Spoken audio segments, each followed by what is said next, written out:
Welcome to Quantum coaching Lucknow. My name is Mohammad Qamar और मैं quantum coaching पर आपका एडुकेटर हूँ। देखिए, आपको बता दें, हम लोगों ने नीट 2020 के लिए फिजिक्स की मैकेनिक्स की जो सीरीज स्टार्ट की थी उसमें हम लोग लेक्चर नंबर 8 तक पढ़ चुके हैं। याद करिए, लेक्चर नंबर 8 में हम लोगों ने रोटेशनल और सर्कुलर मोशन के क्वेश्चन कराए थे और ये चैप्टर बहुत ज़्यादा इंपॉर्टेंट है, इसीलिए मैकेनिक्स में हम लोग लेक्चर नंबर 9 में भी आपको रोटेशनल डायनेमिक्स के ही क्वेश्चन कराएंगे। तो टाइम ना बर्बाद करते हुए जल्दी से हम लोग रोटेशनल डायनेमिक्स के क्वेश्चन स्टार्ट करते हैं लेक्चर नंबर 9 में। और आप तो चलिए फर्स्ट नंबर क्वेश्चन हम लोग पढ़ते हैं और बड़ा इंपॉर्टेंट क्वेश्चन है, जरा देखते हैं। 3 spheres each of mass capital M and radius capital R are arranged as shown, ये जैसा कि आपको दिखाया गया है। The moment of inertia of the system will be, original में ये y डैश के क्रॉस आपको मोमेंट ऑफ इनर्शिया पूछ रहा है। वैसे सिस्टम का निकालना किसी न किसी एक एक्सिस के अलाउंग निकालना होगा, तो मोमेंट ऑफ इनर्शिया ये y डैश के क्रॉस आपको निकालने के लिए पूछ रहा है।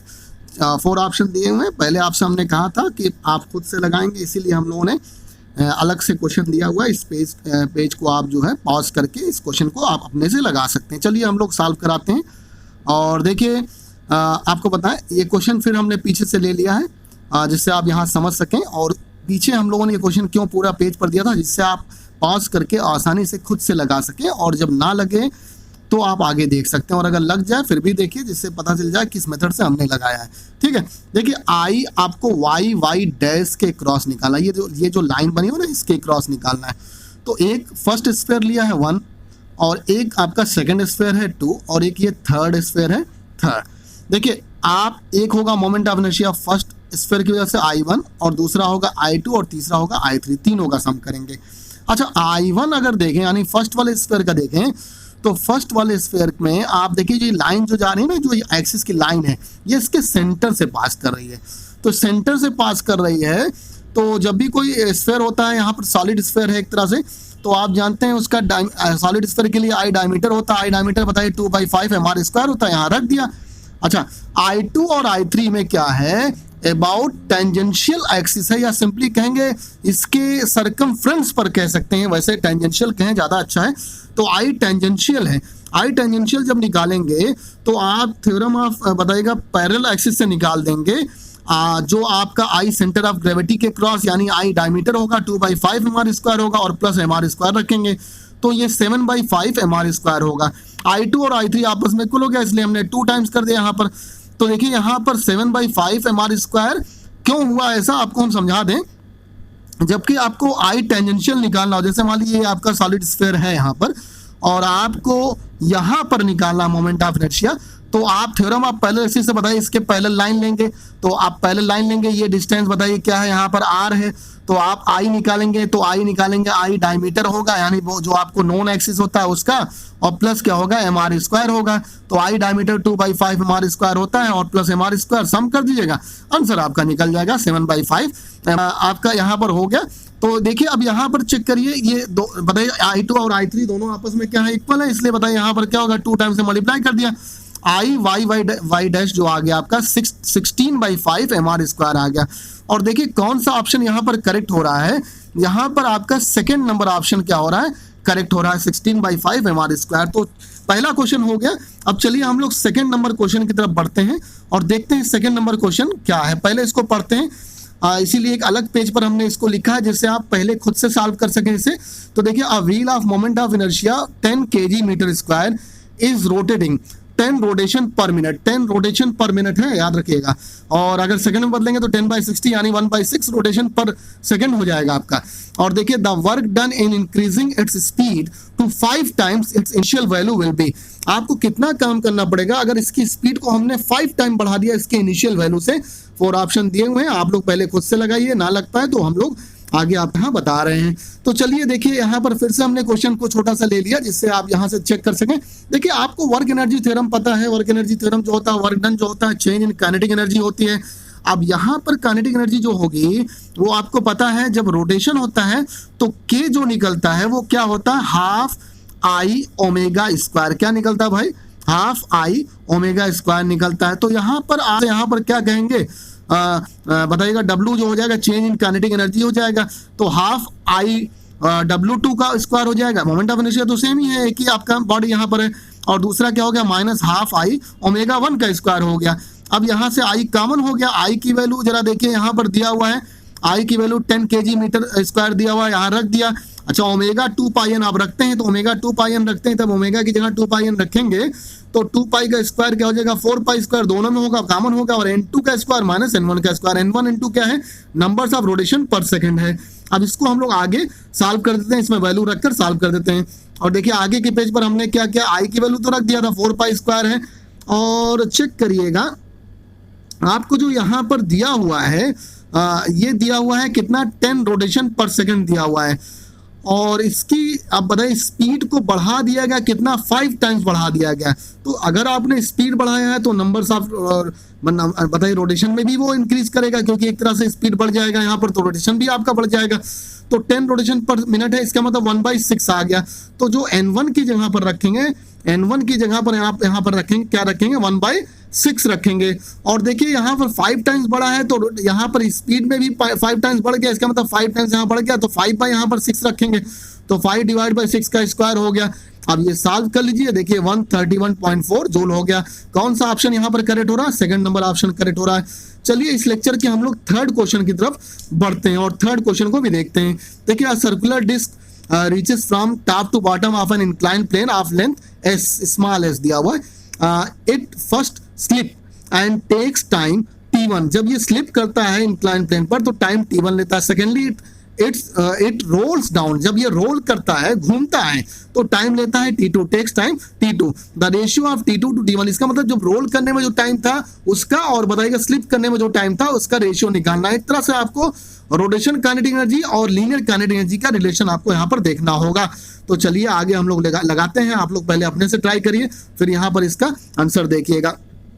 देखिए ये यहाँ से मान लीजिए रोल करके नीचे बताइएगा, पहले स्लिप करके नीचे आ रहा है फिर रोल करके आ रहा है, दो केसेस यहाँ पर। अच्छा लीनियर मोशन होगा, आप लोगों को हमने चैप्टर में निकलवा दिया था, लीनियर मोशन में आप फार्मूले में निकालेंगे तो यहाँ डायरेक्ट फार्मूला बताते हैं, क्योंकि इसको पूरा हमने सॉल्व कराया था कैसे कैसे यहाँ पर A = G sin थीटा होगा और किस तरह से आप यहाँ formula S = UT + ½ AT square से निकालेंगे, वो आप पूरा कर लेंगे।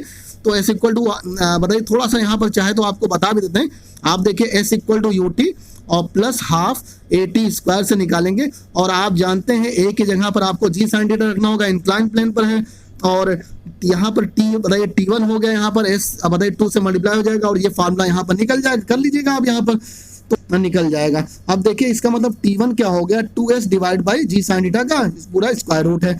अच्छा रोटेशनल जब होगा तो रोटेशनल जो होगा तो मोमेंट ऑफ इनर्शिया भी इन्वॉल्व होगा, मोमेंट ऑफ इनर्शिया इन्वॉल्व होगा तो रेडियस ऑफ गायरेशन भी आ जाएगा, रेडियस ऑफ गायरेशन जिसको कहते हैं। तो रोटेशनल के लिए ये आपका फार्मूला होगा, क्योंकि रोटेशन में आपका यहाँ पर रोटेट भी होगा तो आपको यहाँ पर रोटेशनल काइनेटिक एनर्जी भी आएगी, तो आपका KL भी आएगा, लीनियर भी आएगा और KR भी बताएगा, KR भी आएगा, रोटेशनल भी आएगा। तो T2 जो निकलेगा आपको हम लोगों ने निकलवाया होगा चैप्टर में, आप देख लीजिएगा T2 यहाँ 2S और ब्रैकेट में 1 + k² डिवाइड बाय k, यहाँ रेडियस ऑफ गायरेशन को दिखाता है और G sin थीटा वही होगा। अच्छा time taken in slipping down आप देखिएगा, स्लिप करने में जो आपका होगा ये आपको हमने ऊपर निकलवाया था 2S divide by G sin theta होगा। अब रोल करने में जो टाइम है अभी हमने पीछे बताया उसी फार्मूले में आप लोग रखना है, तो आपको फार्मूला रखना। जरा बताइएगा रेडियस ऑफ गायरेशन जो होगा ये डिस्क के लिए है, डिस्क के लिए आप निकालेंगे तो आप बताइएगा यहाँ पर क्या निकलेगा R/√2 होगा, क्योंकि डिस्क के लिए मोमेंट ऑफ इनर्शिया जो होता है, मोमेंट ऑफ इनर्शिया आप बताइए क्या निकालते हैं, डिस्क का अगर सेंटर के क्रॉस होता है तो R/2 निकालते हैं। और जरा बताइए I = mk² होता है, इसका मतलब k क्या होगा √I डिवाइड बाय m हो जाएगा। तो आप रेडियस ऑफ गायरेशन क्या हो जाएगा R/√2 हो जाएगा, R² पहले से यहाँ से कैंसिल कर दिए, T2 ये निकल गया, T2 डिवाइड बाय T1 का रेशियो निकालेंगे 3/2 हो गया। बहुत इंपॉर्टेंट फर्स्ट ऑप्शन यहाँ पर करेक्ट है। चलिए अब इस लेक्चर के हम लोग लास्ट क्वेश्चन पर पढ़ते हैं और बहुत अच्छे क्वेश्चन सब कराएंगे। टोटल 4 क्वेश्चन ही हम लोग करा रहे हैं, पिछले लेक्चर में भी हम लोगों ने 4 ही क्वेश्चन कराए थे, लेकिन ये सारे इंपॉर्टेंट। और एक बात आपको रोटेशनल डायनेमिक्स थोड़ी टफ होती है, इसलिए हम इसके क्वेश्चन ज्यादा करा रहे हैं, रोटेशनल डायनेमिक्स के और सर्कुलर मोशन के ज्यादा क्वेश्चन करा रहे हैं। अभी हम लोग को universal gravitation, satellite and planetary motion को कराना है, फोर्स, फ्रिक्शन और वर्क फॉर एनर्जी को कराना है, वो हम लोग करा देंगे तो पूरी मैकेनिक्स आपकी कंप्लीट हो जाएगी। तो मुश्किल से 7 to 8 लेक्चर में आपका कंप्लीट हो जाएगा जल्दी ही, उसके बाद फिर हम आगे किसी और यूनिट का क्वेश्चन कराएंगे। अच्छा चलिए अब हम लोग लास्ट क्वेश्चन की तरफ बढ़ते हैं इस लेक्चर के।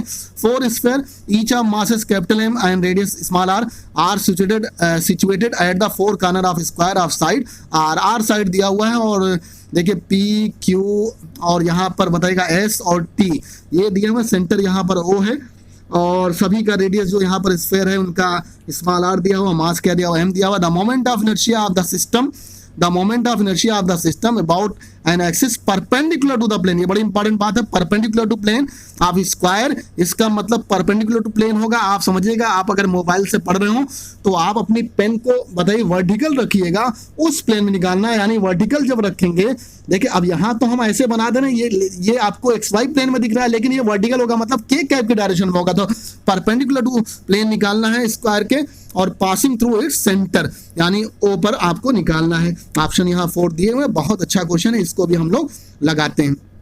देखिए यहाँ पर the moment of inertia of one sphere निकालते हैं अबाउट द गिवन एक्सिस, तो किसी एक स्फीयर को पकड़ लेते हैं। अब इसको मान लीजिए हमने पी वाले स्फीयर को यहाँ पर पकड़ लिया है, तो देखिए आई जो होगा आपका एक सेंटर ऑफ ग्रेविटी के क्रॉस होगा, और प्लस यहाँ पर अगर हम यहाँ से लेकर यहाँ तक की डिस्टेंस जो है, देखिए यहाँ पर बना देते हैं, यहाँ से लेकर यहाँ तक के डिस्टेंस को आप देखेंगे तो ये बताइए क्या होगा, बताइए डायगोनल तो इसका r√2 होगा। अब डायगोनल का आधा होगा, इसका मतलब r√2 और डिवाइड बाय 2, इसका मतलब r/√2 हो जाएगा, तो r/√2 यहाँ पर निकल जाएगा। तो यहाँ पर हम लोग देखिए आपको बताते हैं, फिर आपको बताते हैं। देखिए अब r/√2 आ गया, IG सेंटर ऑफ ग्रेविटी के क्रॉस, और स्फीयर का सेंटर ऑफ ग्रेविटी के क्रॉस 2 बाई, वैसे तो स्फीयर के लिए, सॉलिड स्फीयर के लिए डायमीटर के क्रॉस ही निकालते हैं, एक ही केस ही होता है उसमें, तो चाहे आप वही सेंटर ऑफ ग्रेविटी है, आप वही बताइए डायमीटर के क्रॉस निकालिए, कुछ भी कहिए, और 2/5 हमारा स्क्वायर होगा। ये डिस्क नहीं है, रिंग नहीं है कि उनके लिए अलग अलग आएगा, एक ही आएगा, तो 2/5 हमारा स्क्वायर आएगा। इसकी सिमेट्री ऐसे ही होती है। और देखिए डी की जगह पर r/√2 रख दिया। ये थ्योरम आप पैरेलल एक्सिस से हम लोगों ने निकाला। पैरेलल एक्सिस में क्या करते हैं, आई जो होता है अननोन एक्सिस का, आई हम लोग लेते हैं नोन एक्सिस का इक्वल टू क्या होता है, I known axis. Known axis का मतलब जो आपका सेंटर ऑफ ग्रेविटी के क्रॉस लेते हैं, क्योंकि यहाँ पर आपका परपेंडिकुलर टू प्लेन कहा गया, तो सेंटर ऑफ ग्रेविटी के क्रॉस लिया यहाँ पर, और प्लस mr² या md² यहाँ पर रख दिया। अब ये आप यहाँ पर ये देखिए निकल गया। ऐसे टोटल कितने हैं, 4 स्क्वायर हैं, तो आई डैश जो हो जाएगा, अब सभी का यहाँ पर सम हो जाएगा, क्योंकि सभी आप देखिए मोमेंट ऑफ इनर्शिया निकालेंगे, सब एक ही डायरेक्शन में निकलेंगे, तो सबका क्या हो जाएगा, सम हो जाएगा। उस एक्सिस के क्रॉस अगर आप रोटेट करेंगे तो एक डायरेक्शन में निकलेंगे, तो 4i हो गया, आई की वैल्यू यहाँ पर रख दिया। अच्छा एक बात यहाँ पर देखिए, आपको पता है, देखिए 4 से हमने मल्टीप्लाई किया, इसमें भी 4 से इसमें भी मल्टीप्लाई किया, कॉमन लेकर आप पूरा यहाँ पर रख सकते हैं। अब देखिए 2/5 और m कॉमन हो गया, 2/5 m कॉमन ले लिया, 4r² और प्लस यहाँ पर क्या हो गया 5r² हो गया। अच्छा देखिएगा यहाँ पर हम लोगों ने 2/5 सेकंड में नहीं था, लेकिन आपको ऑप्शन चेक करने के लिए हमने 2/5 को कॉमन ले लिया, क्योंकि 2/5 के केस में ऑप्शन आ रहा था, तो कॉमन लेने का मतलब डिवाइड करना होता है, डिवाइड कर देगा, ये आंसर आ जाएगा। और देखिए यहाँ पर सारे ऑप्शन में जो आप चेक करिएगा वो 2/5 या 5/2 आ रहा था, 2/5 हमने बाहर लिया, और कौन सा ऑप्शन जो देखिए यहाँ पर सही हो गया, ये सेकंड नंबर ऑप्शन यहाँ पर करेक्ट हो गया। तो इस तरह से देखिएगा यहाँ पर ऑप्शन सेकंड आपका करेक्ट हो गया। तो आज के लेक्चर में भी हम लोगों ने टोटल 4 क्वेश्चन लगाए, और चारों बहुत इंपॉर्टेंट क्वेश्चन थे। और देखिए पिछले 2 या 3 लेक्चर में से हम लोग लगातार 3 लेक्चर हो चुके हैं, रोटेशनल और सर्कुलर मोशन के ही क्वेश्चन हम लोगों ने कराए। आगे भी कुछ क्वेश्चन और हम लोग रोटेशनल मोशन के कराएंगे, और फिर हम लोग बताइएगा कराएंगे यूनिवर्सल ग्रेविटेशन और सैटेलाइट एंड प्लैनेटरी मोशन के क्वेश्चन, फोर्स ऑफ फ्रिक्शन के क्वेश्चन। तो आज के लेक्चर में बस हम लोग इतना ही रखते हैं। आप लोग जमकर पढ़िए, खूब मेहनत करिए, कोई लापरवाही न करिए। Thank you very much.